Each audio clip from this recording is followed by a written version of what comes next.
Hello, good morning students. Today I am explaining about one reasoning question which is very important and which is based on the refraction, right? The question is, a pencil immersed partially in water appear to be bent. Why? This is the question. Pencil immersed, it may be change. आपके exam में ऐसा भी हो सकता है, ए spoon immersed partially in water, ठीक है, या कुछ भी समथिंग, ए स्टिक हो गया या पेंसिल हो गया या पेन हो गया, which is length wise and which is immersed in water. तो ये 2 मार्क्स का जनरली क्वेश्चन होगा. इसका रीजनिंग में क्या है कि जब हम लोग आंसर चेक करते हैं कॉपी, तो रीजनिंग में मुझे वो वर्ड चाहिए कि किस फेनोमेनन पे ये डिपेंड करता है. You have written everything, Ramayan Mahabharat, जो सारा स्टोरी लिख दिया, बट स्टोरी में अगर आपने कहीं भी नहीं लिखा कि due to refraction it will happen या इट हैपेंड, ठीक है, रिफ्रैक्शन वर्ड उस आपके आंसर में होना चाहिए. तो पहले मैं एक्सप्लेन करती हूँ. अब मैं एक्सप्लेन इसलिए कर दे रही हूँ क्योंकि आपको समझ में आ जाएगा. तो यहाँ पर कुछ भी वर्ड चेंज हो, पेंसिल हो, स्टिक हो, पेन हो, स्पून हो, व्हाटएवर, अगर चेंज करता है, क्या करते हैं जो बच्चा रोट लर्निंग करते हैं, रटते हैं बिल्कुल, तो पेंसिल आया, अगर पेंसिल के बदले स्टिक आ गया ये तो क्वेश्चन चेंज हो गया. क्वेश्चन नहीं चेंज हुआ है, उसी पर बेस्ड है, ठीक है. तो सपोज कि पेंसिल को इमर्स्ड कर दिया, पेंसिल है या जो भी है तुम्हारा, इसको इमर्स्ड कर दिया. अब पार्शियली इमर्स्ड है तो ये इतना पानी में. अब देखो क्या है कि ऑब्जेक्ट कहाँ पे है, कहाँ है ऑब्जेक्ट, ये है ऑब्जेक्ट तुम्हारा, है ना, ये ऑब्जेक्ट यहाँ पे है. अब इस ऑब्जेक्ट से रेज, 2 रेज मैंने ले लिया, ये रेज है. तो ये क्या है कि वाटर है और ये है एयर, ठीक है, ये है एयर तुम्हारा और ये है वाटर. तो refractive index of water is greater than refractive index of air.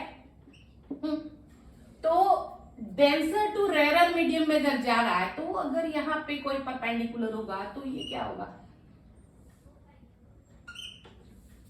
Bend away from the normal, और ये रेज चली जाएगी कहीं जहां पर भी आपका आइस हो, है ना. तो यहां पर ये रेस जाएगी. तो अब ये जो है बैंड हुआ, तो बैंड होगा तो ये क्या होगा, इस इमेजिनरी लाइन को हम मिला देंगे. तो इमेजिनरी लाइन का ये यहां पर आके इंटरसेक्ट करेगा, तो इंटरसेक्ट करेगा तो ये कैसा दिखाएगा, ऐसे बैंड किया हुआ, ठीक है. समझ में आया कि ये लाइट जो है डेंसर टू रेयर मीडियम जा रहा है, तो अवे फ्रॉम द नॉर्मल होगा, और अवे फ्रॉम नॉर्मल होगा तो ये थोड़ा सा डेविएट होगा, और डेविएशन के कारण एक इमेजिनरी रेज के इंटरसेक्शन से यहाँ पर इमेज फॉर्म होगा. ये ऑब्जेक्ट यहाँ था, इमेज इधर फॉर्म हुआ, तो ये यहाँ पर इमेज फॉर्म हुआ, तो यहाँ पर एक रेज हमारा क्या हो जाएगा, ये जो यहाँ पर जो डिप्ड है, जो इमर्स्ड है इन वाटर, वो band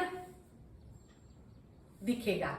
that is why if a pencil immersed partially in water appear to be bent. तो आप रीजनिंग में लिखोगे ड्यू टू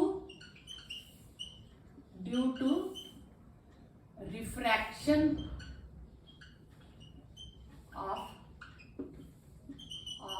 लाइट, ठीक है, due to refraction of light pencil immersed partially in water to be bend, ठीक है.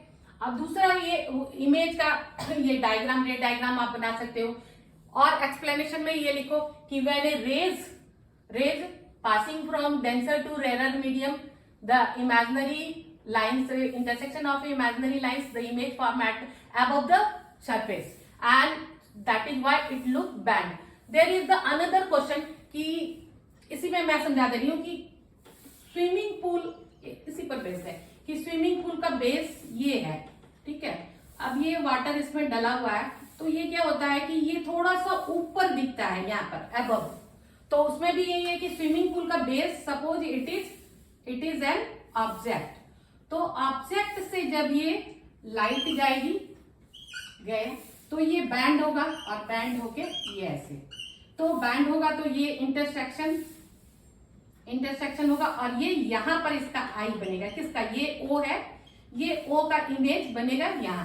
तो due to refraction the surface of the swimming pool looks above the water. Second reason ये हो गया, समझ में आ गया। ये दो क्वेश्चन है जो इंपॉर्टेंट है और आपका स्विमिंग पूल के बदले कुछ भी दे सकता है, आप वहां पर चेंज कर सकते हैं, ठीक है। Thank you.